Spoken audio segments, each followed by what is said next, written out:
Looks like everybody's ready. Case of McGrew versus Otoadese, and we will begin with Mr. Diaz. May it please the court, I'm Martin Diaz. I represent Bill and Elaine McGrew. The issue before you is whether the trial court erred when it excluded the testimony of two local physicians in a medical negligence case, despite concluding that they had been properly designated and that they had been their opinions had been properly disclosed to the other side, and specifically concluding that there had been no surprise to the defense. This court has always held to a liberal rule with regard to the admissibility of expert testimony. It had, in Carolyn versus Hill, this court said that so long as their threshold requirements are met, that an expert should be permitted to testify, and that any other issues beyond the threshold requirements simply go to the weight of the evidence for the trier of fact to determine. What are those requirements? One, you have to be qualified. Two, you have to be able to aid the trier of fact. Three, you have to be designated. And four, you have to set forth the opinions and give at least a reasonable opportunity to the defense to understand what that expert's going to talk about. Every one of those requirements was met here. And therefore, the liberal rule with regard to admissibility should have been put into effect by the court. But what happened is the trial court found a fifth requirement that this court has never imposed, and that is that the opinions that the plaintiff wanted to offer would only be permitted if they had been obtained during the course of care and treatment, and the court concluded that that had not taken place here. But as I've indicated, this court has never said that that's a requirement. What this court has said about the concept of treating physicians talking about or having opinions that go beyond the care and treatment process is that you have to disclose those, which again, back to the beginning of this, the court never had a problem with. The question is whether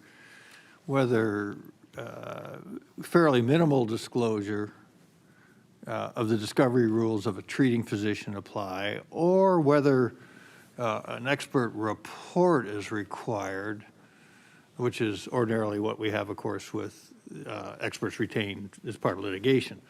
Now, your argument, obviously, is that, well, this wasn't, these aren't experts hired in anticipation of litigation, and I think that's not disputed.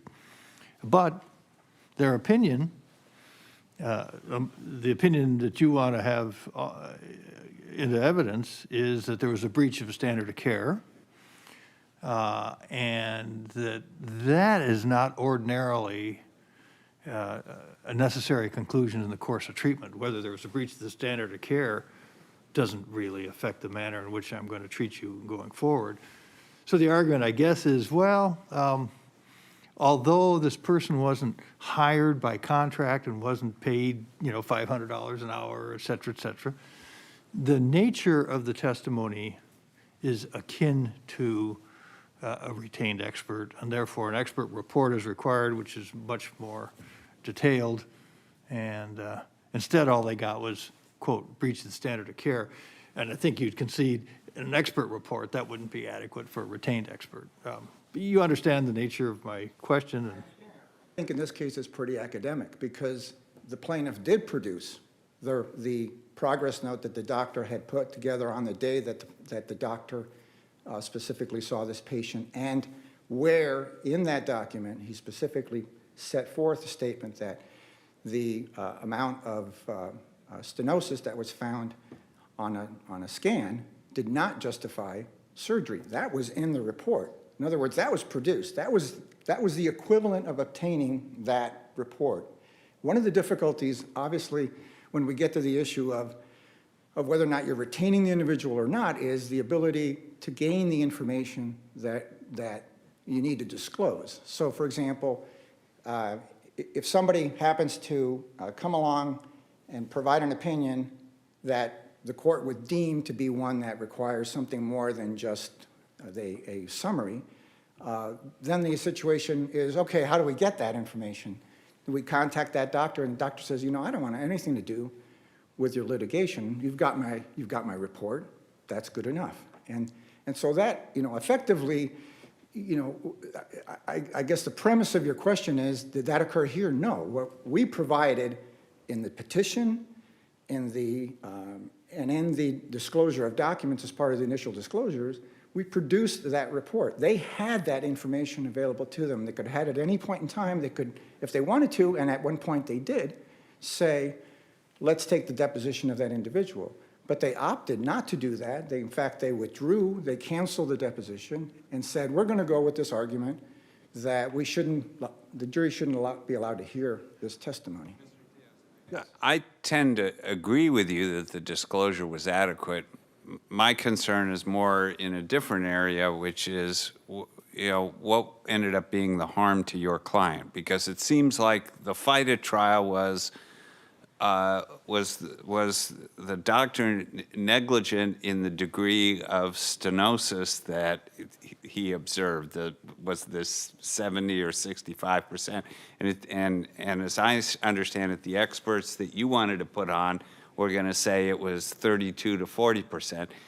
And that was really that evidence came in, the two different reports on the degree of stenosis. And I think, wasn't it just generally agreed that if it was 32 to 40, you don't operate, and if it was 65 to 70, you do? Wasn't that really just what the fight was about? You didn't really need the testimony that was excluded? In this regard, and I lay it out in pages 36 and 37 of the original brief that we did. Effectively, what the defense was able to do was put up the plaintiff's got an expert, defense has an expert, the plaintiff's expert's been paid, you shouldn't believe that individual. And I put a specific quote with regard to that in the brief at page 37. And then the defendant, in closing arguments, got up and said the following. It says, Dr. Adams, who was the plaintiff's retained expert, is the source of the claims in this case. You've heard a lot about Dr. Bekovic. Dr. Bekovic's the doctor who's the friend of and colleague of the defendant. But in fairness, folks, the criticisms of Dr. Otoadese don't come from Dr. Bekovic. They come from Dr. Adams. So they were able to argue that you don't have to believe this guy who comes in and gets paid for doing all of this. You should believe Dr. Otoadese. That would have been, they would not have been able to do that if we would have been able to put that evidence on. And to some degree, it's disingenuous to get up in front of that jury and say that it didn't come from Dr. Bekovic. The whole case started with Dr. Bekovic, because Dr. Bekovic was the one who indicated to the family that this wasn't a justifiable surgery, which then gets the ball rolling, and then next thing you know, you've got a lawyer getting contacted and a lawsuit that gets filed. So that's the problem that the plaintiff had, is that the quality of the evidence. It's not just whether or not you have one side or the other arguing positions. It's the quality of the evidence that would have been available to this jury. Didn't you get Dr. Otoadese to admit if it was 32 to 40, it would be, you wouldn't do this surgery. It wouldn't be medically indicated. So, I mean, it still comes down to which of the two numbers is correct, or maybe were they reasonable in relying on their radiologist that had said it was 65 to 70 or whatever. That's the whole point, right? I mean, it became a battle of whether or not you believe it's 32 to 40%, or whether it's more than 60%. But of course, the local doctor who took a look at that said it's 32 to 40%, and said that doesn't justify that individual. So it's a question of who do you believe when they say that I took a look at that. And in order to do that, you have to look at the whole context. You can't just pick that one piece out and say, now I know who to believe. And the jury should be given all of the information in order to make that determination. I do want to comment about the new rule, because the question is, does the new rule somehow change the analysis that we've been talking about? And the answer is no. All the new rule does is it says, and I like the rule because there's a clear distinction to allow for litigants, right? If you've got somebody that's retained, then you have the burden of providing a report. If the individual is not retained, then all you have to do is provide a summary. And it doesn't change the obligation, the 4 requirements are still all there. And I think in this instance, the rule was to some degree it was sort of mixed in with all the other discussion, and the court really ultimately raised the issue or the subject of whether or not going beyond the care and treatment process somehow changes the obligation under the rule. And the rule specifically talks in terms of retained, and the plaintiff never retained either of these doctors. I would ask the court to reverse, remand for a new trial, and that the 2 local physicians be allowed to offer the testimony that they would have given the disclosure that had been provided, which is both the progress note from Dr. Bekovic and the radiology report from Dr. Halloran. And I thank the court.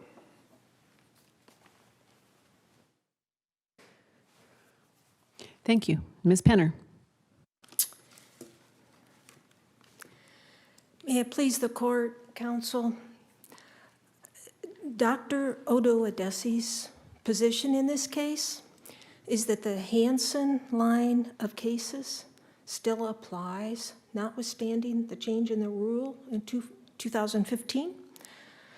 Second, under Hansen, a non-retained expert who crosses a line and steps into the shoes of a retained expert should be treated as a retained expert for disclosure purposes. Maybe I should take the stand, but as the person who chaired the committee that wrote that amendment, I don't really think that's what it says. It says if the witness is one retained or specially employed to provide expert testimony, then they have to give the report. Otherwise, I think, isn't Mr. Diaz right? They just have to do the disclosures. And isn't that kind of a clear line? It's focused on the witness, not what the witness's opinion happens to be. I was not on your committee, and I defer to your knowledge of that. Now it's out there, and whatever I thought is no longer relevant. It's, Hansen,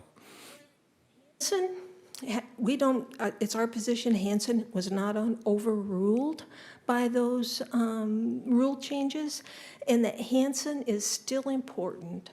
The Hansen line of cases is still important to fill a gap in the rules, if you will. So there's, for a special kind of expert. So yes, there's what we all know and understand as retained experts, and what we all know and understand as non-retained expert, and that is most of the treating physicians we see in our line of cases who do not go beyond their care and treatment. Their opinions are apparent in their medical records as care and treatment. But there's this category that Dr. Berkovic falls into if his original treatment notes refer to the level of stenosis not indicating surgery. And the level of stenosis was admitted as his treatment opinion to this jury. The district court, after studying it and offered proof from the physician, agreed that the level of stenosis was something he did obtain in this care and treatment. Was it Dr. Halloran's also put in by Dr. Berkovic? Yes. So I want to move to the prejudice issue, though. I think counsel's point that the statement made during closing, the criticisms of your client don't come from Dr. Bekovic. That seems troubling. And so how do we get around that here? Because if the full testimony had been put in, it seems that the jury might have known that that wasn't in fact true. Your Honor, a couple things. Closing arguments are a summary of the evidence, and by then the evidence was in, and counsel the evidentiary decisions had been made. So closing argument reflects those rulings already made. So, and my partner's closing argument, and I explained this in the brief, was in response to plaintiff's closing, which really hit the ball out of the ballpark, if you will, about how the jury should trust Dr. Bekovich. And we'd submit that there is Dr. Otoadese's concession and admission under cross-examination that he agreed with what was excluded of Dr. Bekovich's disclosed. The only thing we know that he might have said at trial, Dr. Otoadese testified the exact same thing. He said if it was 32 to 40%, surgery would not have been warranted. So an admission and a concession from the defendant doctor, we believe, is more compelling, more persuasive than anything another physician would have said. And in fact, Dr. Bekovich becomes cumulative, and that's not prejudicial error. The defendant didn't concede that the level of stenosis was actually only 35%. It was, he's disputing that. So wouldn't, if Dr. Berkovitz's full testimony had come in, wouldn't that have given a lot of weight to the plaintiff's position? And we moved to exclude it because we felt it was undisclosed standard of care, supposed opinion. So would it have helped plaintiff? How would you have been prejudiced had it come in? What would you have done differently if your motion in limine had been denied? In the throes of trial, what would have been done differently? Would there have been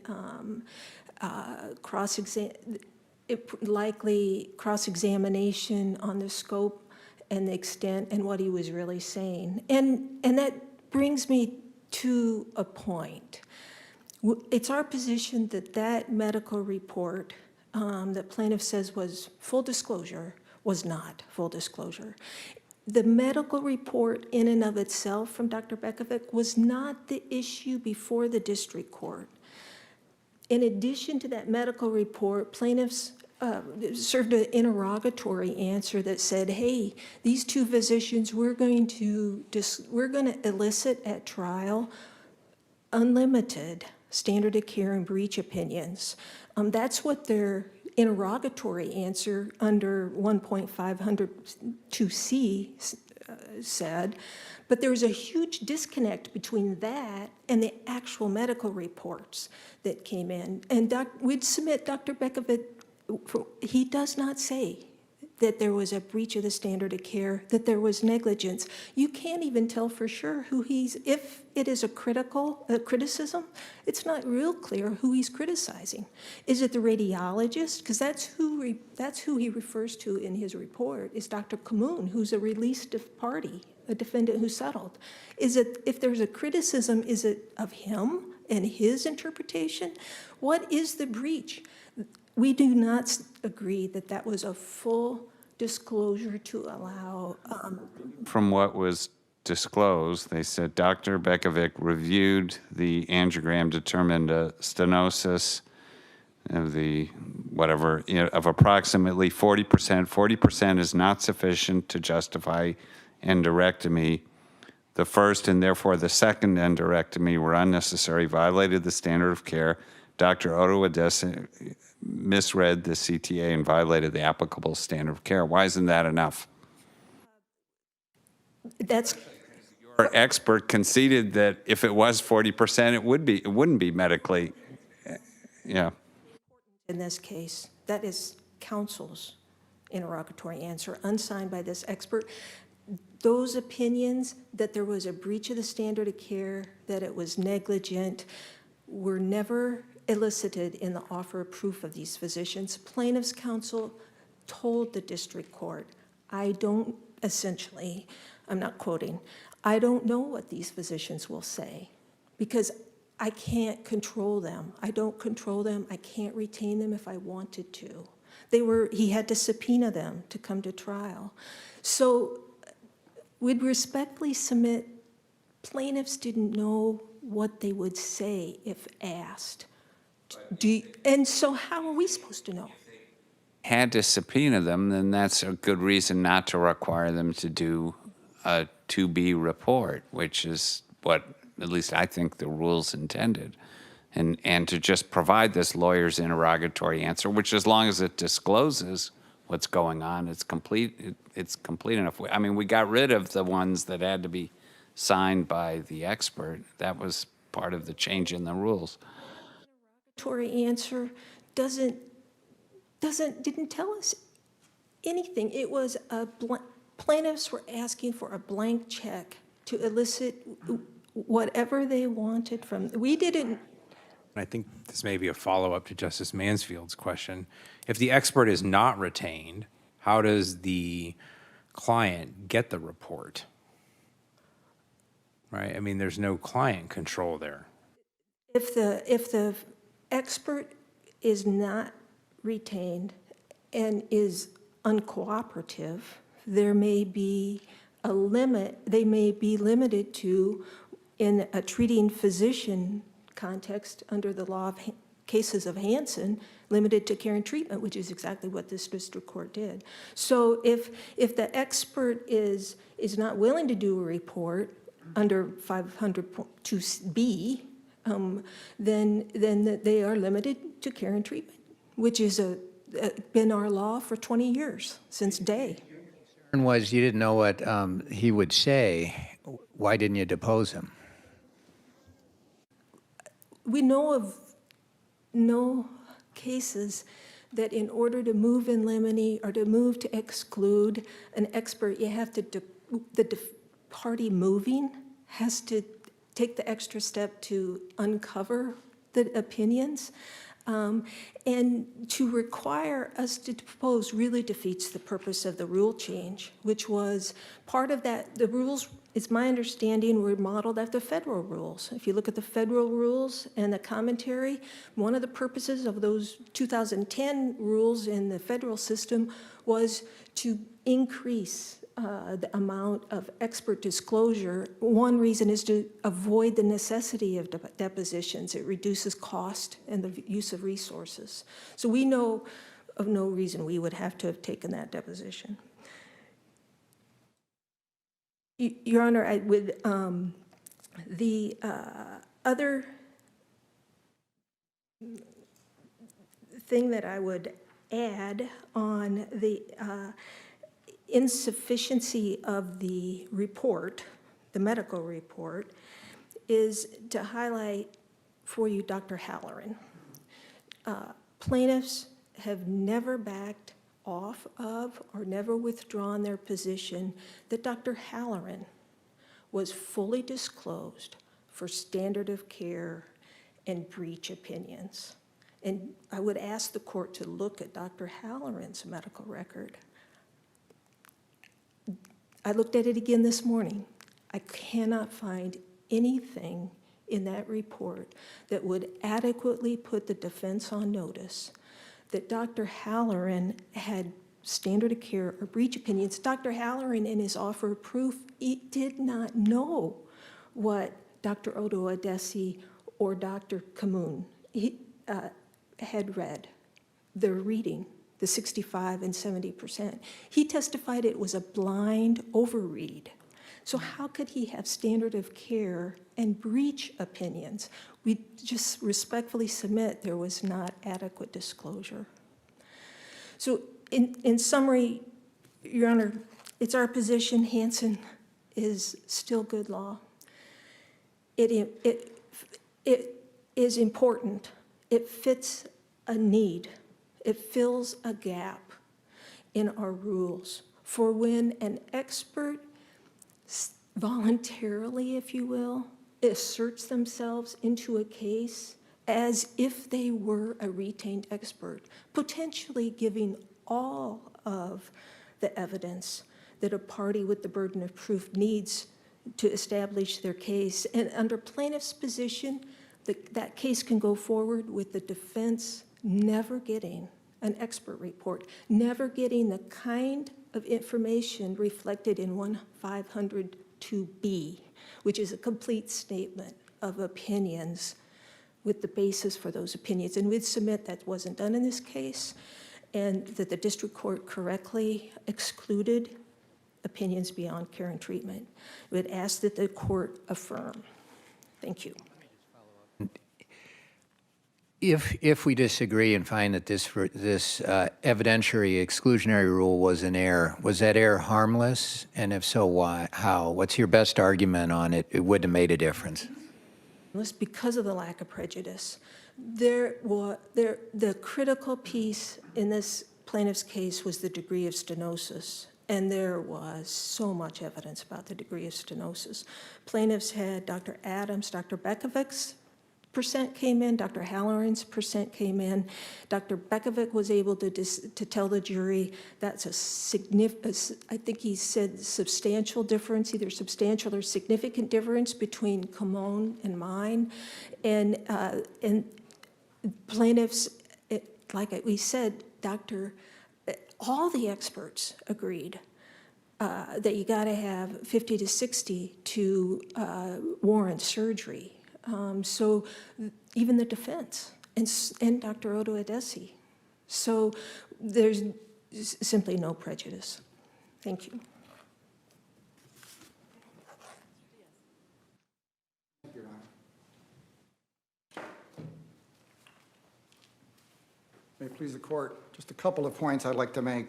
One with regard to Hansen, and I think it's important to understand what is the holding of Hansen and what is it not. The holding of Hansen is that if you have a treating physician that goes beyond the treating concept and decides to offer additional opinions, you must designate and disclose. That's what it says. It doesn't say what they say it says. What doesn't it say? It doesn't say what that disclosure is. How do you make that disclosure? That falls back to the rules of civil procedure. And 1.500 now makes the requirement of disclosure dependent upon whether you've retained them or not. Not on what the opinion is or how was the opinion formulated. It's purely a question of retaining or not. And that bright line, it is necessary because we have this issue pop up a lot. And it's becoming an issue. I mean, I know you've got the other case that's non-oral today. You know, it's going to keep popping up. You have to make a bright line. The bright line is retained or not. And the court can always deal with the issue of whether or not the individual was retained, either in pretrial motions or in some kind of colloquy before that individual testifies. But we have to have some kind of a clear line. The second issue of the standard of care argument made by counsel, this is what Dr. Bekovic says in his note. He says, and he prefaces it with talking about other symptoms, but he says, but 40% of stenosis was not significant to justify endarterectomy, in my opinion. He's saying this was not a justifiable surgery. The standard of care, I'm not aware of any standard of care that says I can do surgery on you if it's not justified. It's implicit, it's understood that when he says this, what he's saying is, this is a breach of the standard of care. And all we did is say, look, we didn't retain these experts. We're giving you what we can. This is what we understand he's going to say.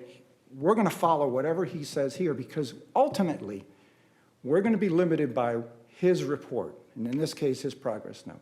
And so we follow that. So yes, he would have been asked the question, does it violate the standard of care? And he would say yes, because we never do unjustified surgeries. Unless anybody else has any other questions. That last statement that was made by Ms. Penner regarding Dr. Hallen, or however you pronounce his name, she made a comment about his disclosure. In order to understand that, you have to understand the context in it. Dr. Bekovic says, I looked at it, and Dr. Bekovic is qualified to look at these CT scans and come up with his own opinion. But he says, you know, I really would like to have somebody else take a look at it. I know Dr. Halloran, he's a neuroradiologist here with us. I'm going to have him do it. And he also, I think, testified during the course of the offer of proof that this was not an uncommon thing for him to do. It was relatively common for him to comment on things like this and then have somebody do an overread.